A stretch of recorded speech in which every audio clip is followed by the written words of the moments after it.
Assalamualaikum warahmatullahi wabarakatuh.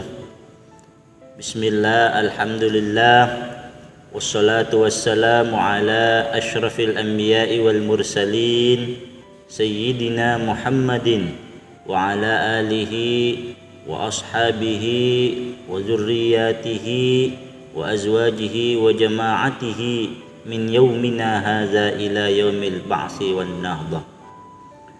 Puji syukur kita panjatkan atas kehadirat Allah sehingga kita masih diberi kesehatan dan kesempatan untuk melaksanakan pengajian rutin yang diadakan oleh Pondok Pesantren Mahasiswa Al-Asy'ariyah Mandar.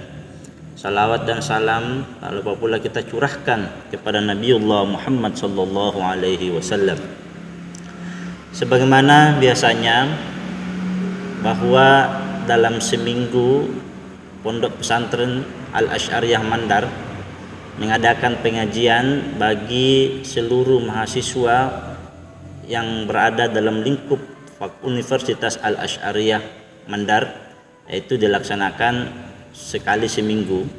Namun dalam situasi dan kondisi saat ini hal tersebut tidak memungkinkan untuk kita bertemu secara langsung dengan mahasiswa, sehingga model atau bentuk pengajian kita dilaksanakan dalam bentuk virtual seperti apa yang kita laksanakan sekarang ini.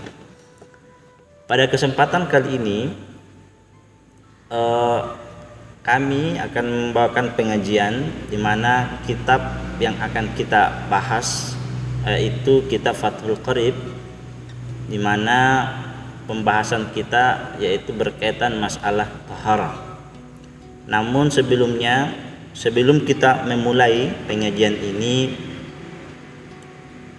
kami mengajak kepada para mahasiswa Al-Asy'ariyah Mandar untuk sama-sama mengirimkan Al-Fatihah kepada pendiri kampus kita, Profesor Dr. Kiai Haji Sahabuddin, dan juga kepada muallif atau pengarang kitab Fathul Qarib. Semoga apa yang kita laksanakan senantiasa diberkahi. Ala hadhihin niyah wa kullu niyatin shalihatin lahum. Al-Fatihah. Bismillah. Iyyaka na'budu wa iyyaka nasta'in. Ihdinas shiratal mustaqim. Bismillahirrahmanirrahim. Kitabu Ahkamit Taharati, itu kitab yang membahas hukum bersuci.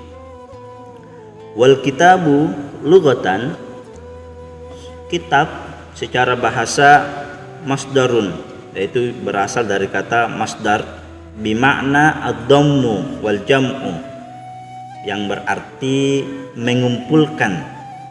Wa istilahan, secara istilah kitab itu dimaknai ismun li jinsin, nama bagi satu jenis pembahasan, minal ahkami, dari beberapa hukum. Ammal babu, sedangkan bab, fa ismun li nau'in, yaitu nama bagi satu macam, mimma dakhala tahta dzalikal jinsi, dari sekian hukum yang masuk pada jenis-jenis tersebut. Jadi artinya kitab itu membahas secara umum, agak luas. Ketika diperinci pembahasan kajian dalam sebuah pembahasan, itu masuk lebih sub dari kitab itu adalah bab. Kemudian terperinci di bawah lagi atau sub dari bab itu biasa kita kenal faslun. Kemudian lebih subnya lagi atau lebih terperincinya lagi, yaitu biasa kita kenal far'un. Itu ya.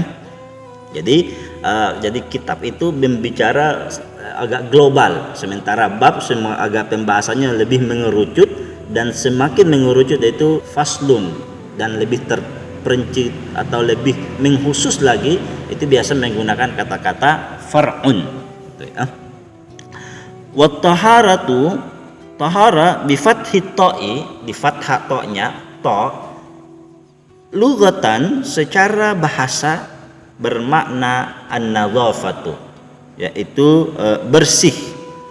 Wa amma syar'an, Sementara tahara menurut syariat fafiha tafasirun kasiratun, itu memiliki beberapa penafsiran di kalangan para ulama. Di antara para pendapat ulama mengatakan fi'lu atau tahara adalah, ini dari sekian banyak penafsiran yang menafsirkan tentang kata-kata tahara, musannif mengatakan bahwa tahara adalah fi'lu ma tustabahu bihis sholatu, sebuah perbuatan yang mana dengannya perbuatan itu kita dibolehkan sholat. Itu artinya ya diantaranya min wudu'in, berarti perbuatan wudu, wa ghuslin mandi, wa tayammumin bertayamum, wa izalati najasati dan menghilangkan najis. Itu adalah beberapa perbuatan-perbuatan yang masuk dalam kategori tahara, ya. Amma taharatu, ya, amma tuharatu, adapun tahara dengan di dhamma tu-nya, ya, tuhara, tadi di awal disebutkan tahara, kemudian ini mencoba menjelaskan tentang ketika tuhara itu di dhamma, maka itu dimaknai fa ismun li baqiyatil ma'i, sebutan sisa air. Itu ya, sebutan sisa air. Walamma kanal ma'u alatan lit-taharati, ketika adanya air itu sebagai alat untuk bersuci, maka istatradal musannifu li anwa'il miyahi, musannif menguraikan beberapa bagian air. Maka diantaranya, maka musannif berkata al-miyahu allati yajuzu, adapun air yang membolehkan, yasihu at-tathhir biha sab'u miyahin, yang boleh digunakan untuk bersuci yaitu 7 macam air. Itu ya. Nah, jadi musannif mengatakan bahwa ada 7 macam air yang boleh digunakan untuk bersuci. Yang pertama, ma'us sama'i ay an-nazilu minha, air yang turun dari langit. Itu wa huwa al-mataru, yaitu hujan. Wa ma'ul bahri, yang kedua air laut, ay al-milhi, air asin. Wa ma'un nahri, kemudian air selanjutnya yaitu air sungai, air al-hulwi, air tawar. Wa ma'ul bi'ri, kemudian selanjutnya adalah air sumur. Wa ma'ul aini, kemudian mata air mata air. Wa ma'us salji, selanjutnya yang keenam dari 7 macam air yaitu air salju. Yang terakhir wa ma'ul baradi, air embun. Nah, ulama kemudian menjelaskan antara perbedaan antara air salju dengan air al-bardi, yaitu salju dan air embun. Dalam syarah Fathul Qarib ini Al-Bajuri memberikan beberapa perbedaan, yaitu diantaranya salju itu turun dari langit dalam kondisi cair, lalu ketika tiba di bumi dia membeku. Sementara al-bardun atau air embun yaitu air yang turun dari langit dalam kondisi membeku, lalu kemudian ketika tiba di bumi itu cair. Nah, itu beberapa perbedaan antara as-salji dengan al-baradi. Kemudian wa yajma'u hadhihi sab'ati, maka dikumpulkanlah 7 macam air ini qauluka sebagaimana perkataan ulama ma nazala minas samai. Jadi kesimpulan dari air ketujuh ini ialah apa yang turun dari langit au naba'a minal ardi atau memancar dari bumi ala ayyi sifatin kanat min aslil khalqati atas berbagai sifat atau kondisi dari bentuk asalnya. Kemudian summal miyahu tangqasimu ala arba'ati aqsamin. Musannif pengarang kitab Fathul Qarib ini membagi air itu atas 4 bagian. Ya. Ahaduha salah satu dari 4 bagian itu adalah tahirun fi nafsihi. Air yang suci pada dirinya, mutahhirun li ghairihi. Mensucikan juga mensucikan kepada selainnya, ghairu makruhin, tidak makruh digunakan. Nah, jadi air pertama ini musannif mengatakan air yang pertama itu air yang mana air itu suci pada dirinya, artinya air itu tidak bernajis, selain suci pada dirinya, mutahhirun li ghairihi, juga bisa mensucikan bagi yang lainnya, artinya air ini bisa digunakan untuk menghilangkan najis pada pakaian misalnya. Air ini juga bisa digunakan untuk berwudu dan lain-lain, ya. Wa huwal ma'ul mutlaqu. Air ini dinamakan air mutlak. Jadi namanya adalah air mutlak, murni air, tidak ada campurannya. Wasani, yang kedua, tahirun mutahhirun, suci dan mensucikan. Makruhu istimaluhu, akan tetapi air ini makruh untuk digunakan.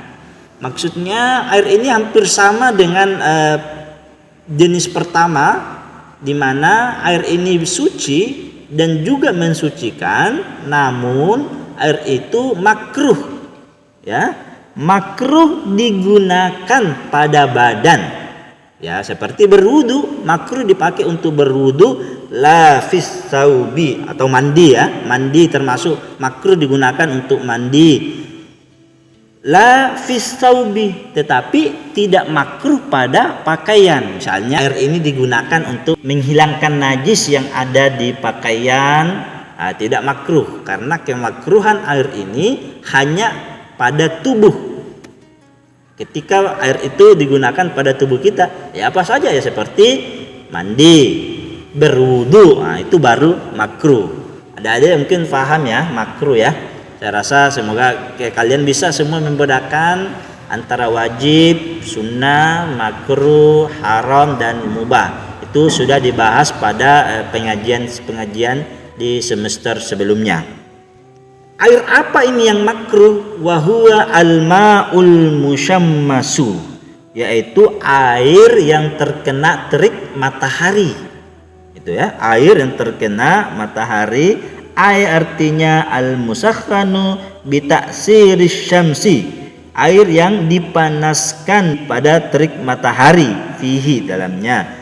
Wa innama, sesungguhnya air tersebut yukrahu syar'an, dimakruhkan untuk digunakan menurut syariat, biqatri harin.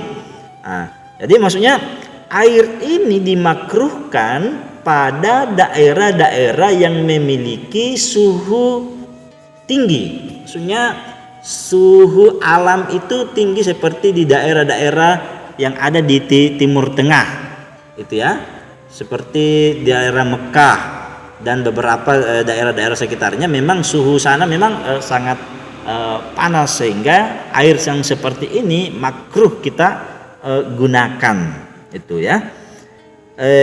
Biqatri hari fi ina'i muntabi'in, pada digunakan pada wadah yang berlogam, ya. Illa kecuali ina'in naqadaini, logam yang wadah yang berasal dari dua logam. Maksudnya air ini tidak menjadi makruh ketika air itu berada pada logam yang terbuat dari emas dan perak. Jadi ketika ada wadah, kemudian di situ terdapat air, namun wadah itu terbuat dari logam emas atau perak, lalu kemudian disinari matahari, itu tidak makruh. Yang makruh ketika tempat itu, wadah itu selain dari logam emas dan perak. Kenapa demikian? Li sifai jauharihima, karena kejernihan elemen-elemen yang ada pada logam tersebut. Wa idza barida, akan tetapi ketika air itu sudah dingin, ya, di tempat tadi kan sudah diterik matahari, karena terik matahari di situ kan sudah makruh. Namun ketika air itu sudah dingin, zalatil karahatu, maka hilanglah kemakruhannya. Artinya ya sudah tidak makruh lagi digunakan air itu ketika dia sudah dingin. Nah, wa ikhtar Nawawi, namun Imam Nawawi berkata lain, dia mengatakan bahwa adamul karahati mutlakan. Imam Nawawi berpendapat lain, dia mengatakan bahwa mutlak sama sekali tidak makruh digunakan, apakah dalam keadaan panas terik matahari atau dalam keadaan dingin. Ini menurut Imam Nawawi. Jadi Imam Nawawi mengatakan pokoknya panas atau tidak dingin ya tidak makruh. Wa yukrahu aidan, dimakruhkan juga digunakan air ketika air itu asyuhunati wal burudati, sangat panas dan sangat dingin. Ya, jadi ya jangan menggunakan air yang sangat panas, karena itu akan makruh. Jadi pada dasarnya agama itu tidak menyusahkan atau agama itu menjaga jiwa kita dari kerusakan. Makanya dimakruhkan untuk menggunakan air yang sangat panas, begitupun yang sangat dingin. Ya kalau Anda berwudu, ya janganlah menggunakan air es misalnya. Kalau masih ada di air yang lain, ya nggak apa-apa pakai air yang lain. Kecuali kalau sudah sama sekali tidak ada dan tidak ada pilihan, ya apa boleh buat, karena ini hanya hukumnya makruh. Itu ya. Nah, kemudian wal qismu salisu, pembagian air yang ketiga, tahirun fi nafsihi, suci pada dirinya, ghairu mutahhirin li ghairihi, akan tetapi tidak suci untuk yang lainnya. Nah, maksudnya air ini bersih, tidak najis, tetapi tidak bisa digunakan untuk menghilangkan najis. Itu ya, tidak bisa dipakai untuk berwudu, tidak bisa digunakan untuk mencuci pakaian yang bernajis, apalagi dan lain-lain, gitu ya. Jadi air ini hanya suci pada dirinya saja, tapi tidak bisa digunakan untuk mensucikan yang lainnya. Wahua, air ini dinamakan al-ma'ul musta'malu, air yang telah digunakan fi raf'il hadasi, dalam menghilangkan hadas. Artinya air ini sisa basuhan yang digunakan seseorang di dalam menghilangkan hadas. Maka air itu suci, tetapi tidak bisa digunakan untuk menghilangkan najis, tidak bisa digunakan untuk berwudu, dan tidak bisa digunakan mandi junub misalnya, kalau Anda dalam keadaan junub. Tetapi air itu bersih ya. Au izalati najisin, atau air itu sudah bekas telah digunakan untuk menghilangkan najis. Illam yataghayyar, dihukumi mustakmal ketika tidak berubah. Itu artinya ketika sisa basuhan itu mengalami perubahan, apakah warnanya, kemudian rasanya, zatnya, maka air itu bukan lagi hanya sekedar mustakmal, tetapi air itu sudah masuk dalam kategori najis, gitu. Itu ya. Nah, jadi artinya dia dihukumi mustakmal ketika air itu tidak mengalami perubahan, walam yazid waznahu ba'da infisalihi, dan tidak yazid waznuhu, tidak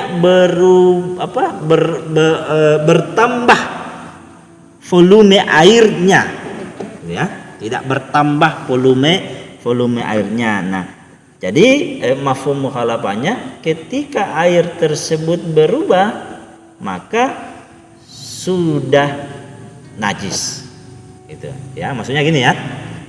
Saya akan sederhanakan sedikit karena adik-adik ini kan dari berbagai jurusan ya, dan dari berbagai alumni, ada yang dari SMA ada yang dari, tidak semuanya pesantren. Jadi sederhanakan sedikit, artinya gini.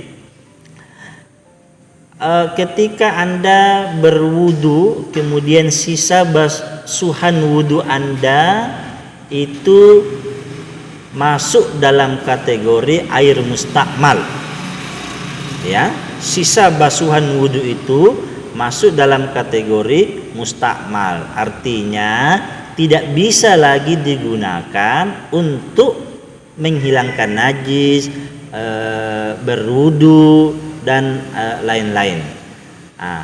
Tapi bukan berarti air itu najis. Namun ketika sisa basuhan itu mengalami perubahan, maka kemudian air itu dihukumi najis. Kemudian termasuk air mustakmal yaitu air yang mengalami perubahan dari salah satu sifatnya. Itu ya. Apa sifat air? Warnanya yang berubah, zatnya, rasanya, dia mengalami perubahan. Perubahan itu disebabkan karena bercampurnya sesuatu yang bersih, maka air itu juga dapat kita kategorikan sebagai air mustakmal. Maksudnya berada dalam kelompok air yang ketiga. Kelompok air yang ketiga adalah suci tetapi tidak mensucikan. Itu. Taghayyuran yamna'u itlaqa ismil ma'i. Jadi perubahan air itu menyebabkan air itu tidak bisa tidak bisa dinamakan lagi sebagai air. Itu ya. Jadi menghalangi kemutlakan nama air. Jadi perubahan yang dimaksud di sini adalah perubahan yang menghalangi kemutlakan nama air tersebut. Contoh, air ditambahkan penyedap rasa, maka itu sudah tidak bisa dinamakan lagi air, bisa jadi air kuah. Maka ketika ditambahkan demikian, maka masuk dalam kategori air yang golongan ketiga, artinya suci tetapi tidak mensucikan. Hisyan kana taghayyur au taqdiriyan, apakah perubahan itu jelas atau kurang jelas, atau perkiraan Jadi apakah perubahan itu jelas atau perkiraan? Misalnya ikhtalata bil ma'i ma yuwafiquhu fi sifatihi, bercampurnya air terhadap sesuatu yang masuk dalam kategori sifat-sifat, kama il waradi, seperti air bunga mawar, al munqati'ir raihati, yang hilang baunya. Itu juga masuk dalam kategori perubahan yang menyebabkan air itu sudah tidak bisa dinamakan lagi air mutlak, gitu ya. Wa ihtaraza biqaulihi, musannif mengecualikan sebagaimana perkataannya yang bercampur ya, anit tahiri al mujawiri lahu, keberadaannya dalam air hanya sifat bersentuhan. Jadi musannif kemudian mengecualikan percampuran mukhalid, mencoba menjelaskan perbedaan antara al-mukhalid dengan al-mujawir. Jadi mukhalid itu ketika sesuatu yang bercampur dengan air itu tidak bisa lagi dipisahkan. Sementara al-mujawir yaitu benda yang bercampur dengan air itu bisa dipisahkan. Misalnya minyak ya, air minyak yang bercampur dengan air itu kan masih bisa kita bedakan antara air dengan minyak. Nah, ketika itu yang bercampur, jadi dia musannif mengatakan itu tidak masuk dalam kategori air yang ketiga. Ya, percampuran minyak dengan air itu tidak bisa dikategorikan sebagai mukhalid, karena minyak dengan air ketika bercampur itu masih bisa dipisahkan. Beda halnya dengan penyedap rasa, ketika bercampur dengan air itu sudah tidak bisa lagi dipisahkan karena sudah menyatu, sudah merubah nama kemutlakan air itu. Jadi namanya ya air penyedap rasa lagi namanya, bukan lagi air. Beda dengan ketika yang bercampur dengan air itu adalah minyak. Nah, masih bisa dipisahkan ya. Ketika al-mujawir ini musannif mengatakan itu suci dan mensucikan, gitu ya.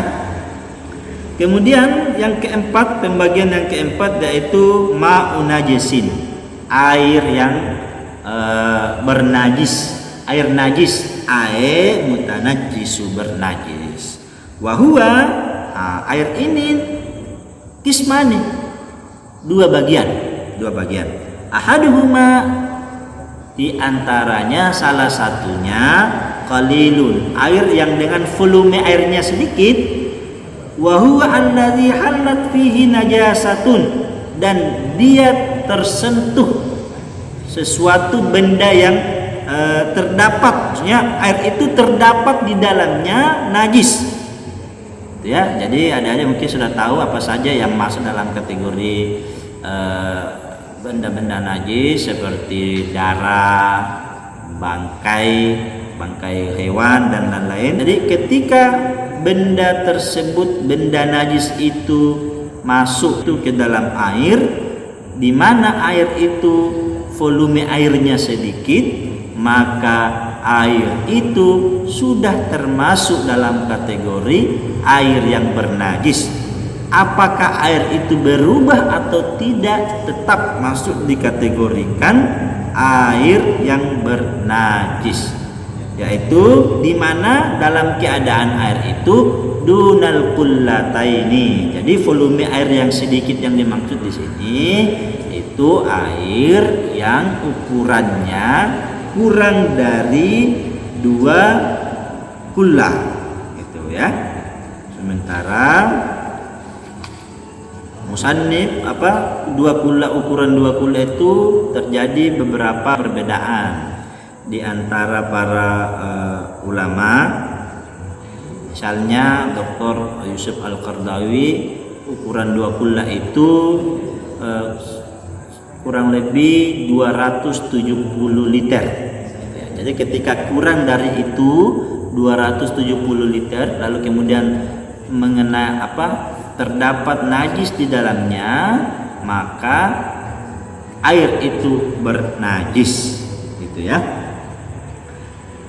Wa yustasna min hadza. Jadi musannif mengecualikan dari bagian ini, jadi tidak masuk dalam kategori najis, yaitu al-maitatu allati la damalaha sailun, bangkai yang tidak memiliki darah yang mengalir, gitu ya. Inda qatliha, ketika bangkai itu dibunuh, atau ketika dirobek bagian tubuhnya, misalnya bangkai yang tidak memiliki darah, lalat, ya, lalat. Jadi ketika Anda misalnya, sementara musannif tidak, bangkai seperti ini ketika mengenai air, maka musannif mengatakan meskipun dia bangkai tetapi dia tidak memiliki darah yang mengalir ketika dibunuh, lalat ya, maka itu tidak masuk dalam kategori air yang najis. Jadi misalnya Anda sementara minum kopi nih, ya, minum kopi, tiba-tiba ada lalat turun, mati. Ya, itu kan lalat itu sudah jadi bangkai. Jadi, tapi bukan disengaja ya, tidak disengaja. Maka lalat itu bangkai yang ada di kopi itu kemudian dihilangkan saja, dibuang bangkainya, lalatnya, kita lanjut minum, itu tidak najis. Kenapa? Karena bangkai lalat ini masuk dalam kategori pengecualian karena tidak memiliki darah yang mengalir, gitu. Kenapa? Illam tutrah, dia selama tidak disengaja, gitu ya. Selama Anda tidak disengaja jatuhnya bangkai itu ke dalam air, bangkai yang tidak mengalir darahnya itu tidak disengaja, maka tidak najis. Wakaza, begitu pula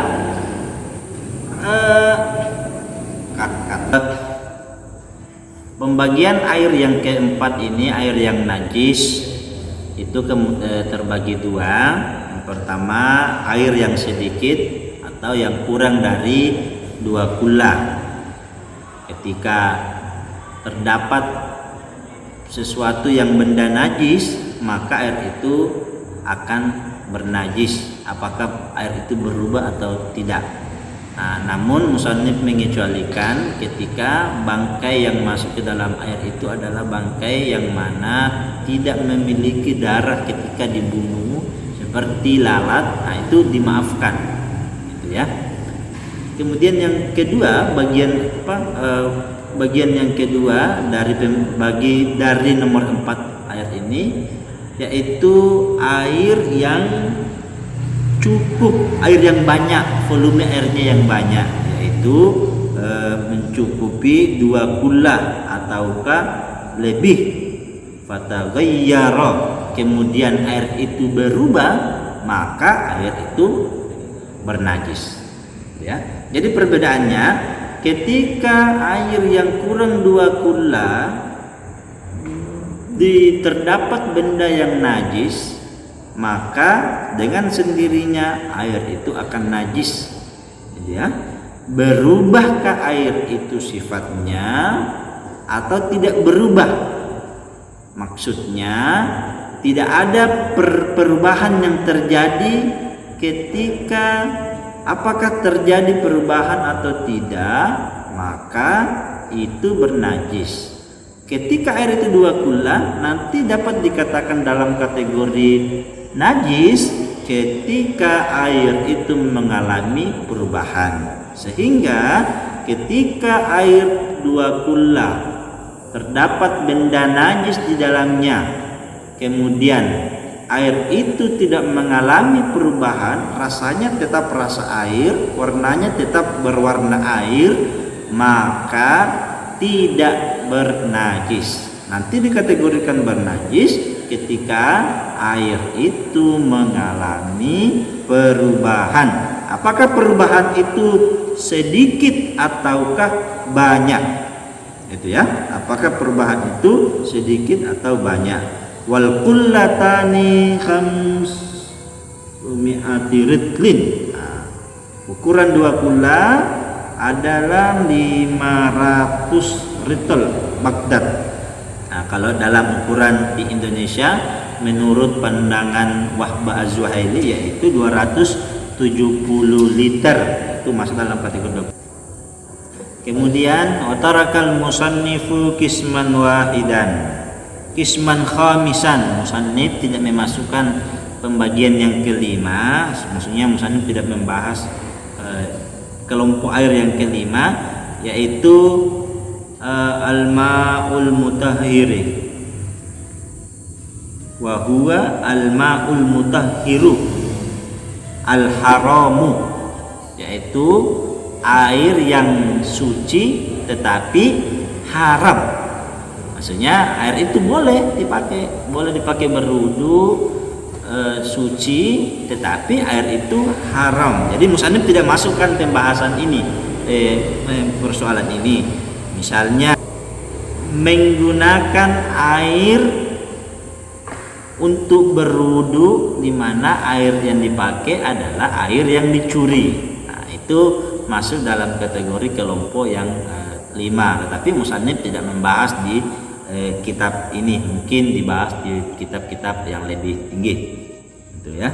Termasuk juga air yang suci tetapi haram, yaitu air yang disediakan khusus untuk minum tapi dia gunakan untuk berwudu, maka ini masuk dalam kategori air yang suci tapi haram. Suci tetapi haram digunakan. Baik, jadi untuk sementara pertemuan kita pada kesempatan kali ini cukup sampai di sini. Jadi sekali lagi kesimpulannya adalah yang kita bahas itu mengenai taharam, di mana musannif membagi air itu ke dalam 4 bagian. Sebelumnya itu musannif mengatakan menyebutkan 7 macam air yang bisa digunakan untuk bersuci. Setelah itu musannif kemudian menjelaskan mengenai tentang 4 macam air. Yang pertama air yang mutlak, artinya suci dan juga bisa digunakan untuk mensucikan. Kemudian yang kedua adalah suci dan mensucikan, namun air itu makruh digunakan. Misalnya air yang kena terik matahari, maka itu makruh untuk digunakan. Yang ketiga adalah air yang suci tetapi tidak mensucikan, artinya air ini bersih, suci, tetapi tidak bisa digunakan untuk berwudu, tidak bisa digunakan untuk menghilangkan najis. Yang keempat yaitu air yang bernajis, di mana ini dibagi 2. Yang pertama, air itu ketika kurang 2 kulla, maka ketika tersentuh benda-benda najis, berubah atau tidak air itu, maka dia tetap najis. Yang kedua, pembagian dari kelompok 4 ini, ketika air itu 2 kulla, maka nanti bisa dikatakan bernajis ketika terjadi perubahan pada air itu. Jadi saya rasa dari ini penting bagi kita untuk memahami bersama penjelasan ayat ini, karena ini adalah langkah awal bagi kita untuk bersuci, ya, langkah awal bagi kita untuk beribadah. Itu jangan sampai sholatnya bagus, wudunya bagus, tetapi penggunaan airnya Anda tidak memahami, maka dengan sendirinya tidak sah wudunya, tidak sah juga salatnya. Jadi sebelum lebih jauh melangkah dalam melaksanakan ibadah, sekali lagi penting bagi adik-adik mahasiswa untuk menguasai hukum-hukum bersuci ini. Sekian, wallahul muwaffiq ila aqwamit thoriq. Wassalamualaikum warahmatullahi wabarakatuh.